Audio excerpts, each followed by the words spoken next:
Thank you, Mr. Chairman. I don't think the American people were up in arms about purging the Department of Justice or the FBI. I don't think they were up in arms wanting a stop to or freeze to federal grants to states. I don't think they were up in arms calling for the NIH to take action that will result in the halting of medical research. No, what they were up in arms was, let's lower the price of food, milk, bread. They're still waiting. So here we are, Mr. Chairman, talking about the nomination of Kash Patel.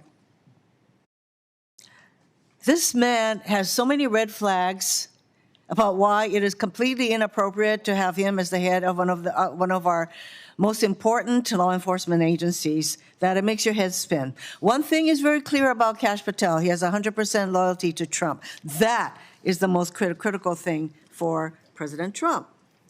We are at a crisis point. And this committee, if it plans to conduct any oversight, it must do so now.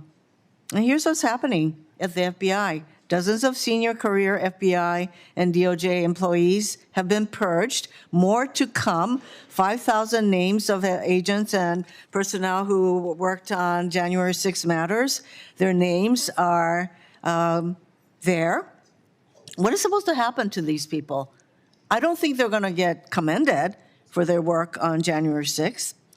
So hundreds or thousands of line prosecutors and FBI special agents and analysts may be purged.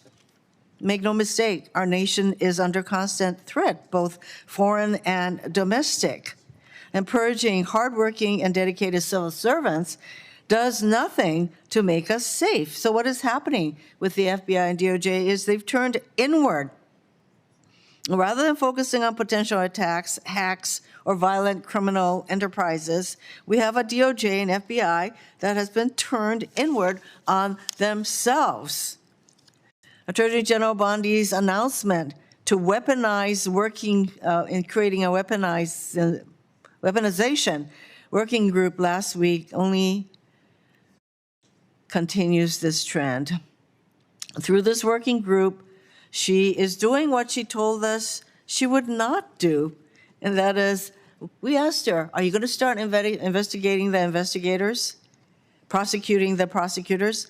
What is this weaponization working group supposed to be doing but investigating the investigators and prosecuting the prosecutors, turning inward on itself rather than protecting this country from external dangers? I fear what a DOJ and FBI focused inward on themselves means for the safety and security of our nation. Not much. Which brings me to Mr. Patel. He is not the man to answer the many challenges of the moment.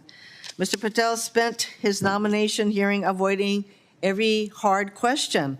I asked him if he would investigate people on his 60-person deep state list.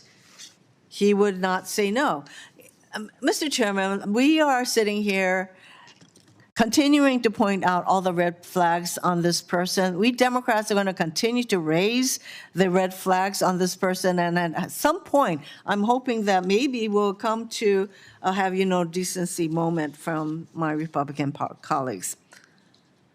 Continuing, I asked him if he profited from selling supplements to detox the COVID-19 vaccines. He did not answer. I asked him if Donald Trump lost the 2020 election. He would not answer.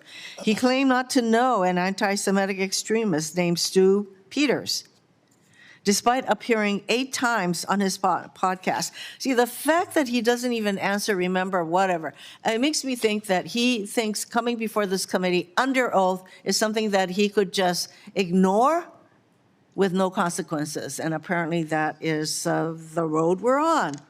And he tried to claim no involvement with the January 6th choir, despite promoting them and hawking their merchandise for years.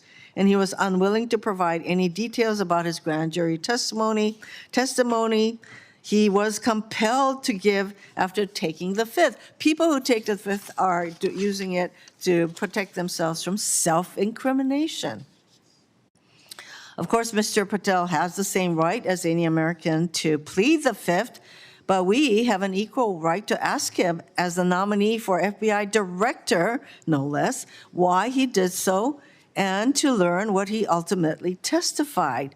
The one thing Mr. Patel did testify to in response to a question from Senator Booker, I thank Senator Booker for asking his question about whether he was, quote, aware of any plans or discussions to punish FBI agents or personnel associated with Trump investigations, and was whether he said he was not aware of that, but we note that in fact he had an awareness, and in fact he's proceeding to purge the FBI. He's not even the director.